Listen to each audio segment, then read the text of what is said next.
Welcome to Solar Thermal Power Plant.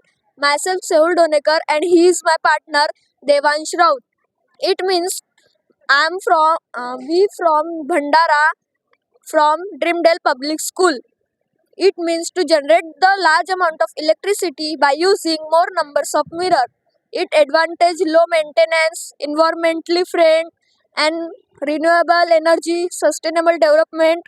Firstly, that sun rays fall on the mirror and reflected onto a receiver, and when molten salt, it is a 300 degrees Celsius and it is in liquid form, but it does not convert into the steam,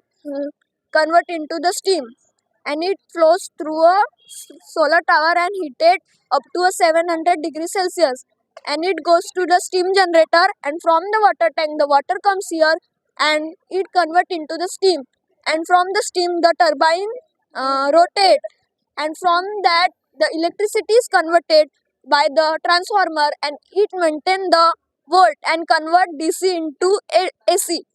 Overuse of leftover steam goes to condenser and it convert into the water, and that process continue.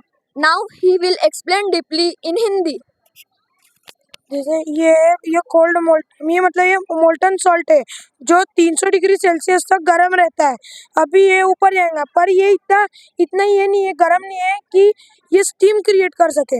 अभी ऊपर जाएगा और ये reflected light, जैसे ये यहाँ पे focus हो रहे सारे मिरर के लाइट्स, तो ये कॉन्केव मिरर से तो ये गर्म हो रहा है और फिर गर्म होकर नीचे आ रहा है 700 डिग्री सेल्सियस पे। अभी यहाँ पे स्टीम जनरेटर में स्टीम जनरेटर में ये ऐसा सिस्टम है, इसके वहाँ पे पानी है और यहाँ से फ्लूइड जा रहा है और यहाँ से निकल रहा है और ये ठंडा होके फिर यहाँ से जा रहा है, यहाँ से साइकिल चलती जा रही है और यहाँ से वाटर का सोर्स आ रहा है, फिर यहाँ से वो पाइप गर्म हो रहा है और स्टीम क्रिएट हो रही है और फिर ये टर्बाइन घूम रहा है और फिर टर्बाइन घूमने के बाद इलेक्ट्रिसिटी प्रोड्यूस हो रही है और फिर ट्रांसफार्मर में जाके डीसी टू एसी कन्वर्ट होके वोल्ट मेंटेन हो रहा है।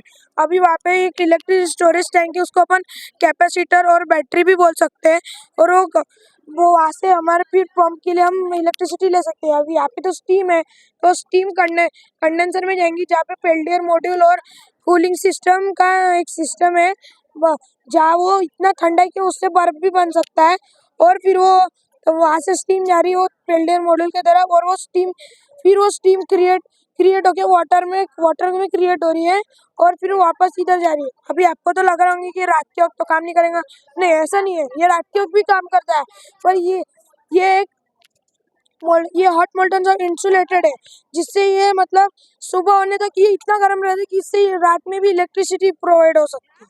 Thank you. Thank you sir.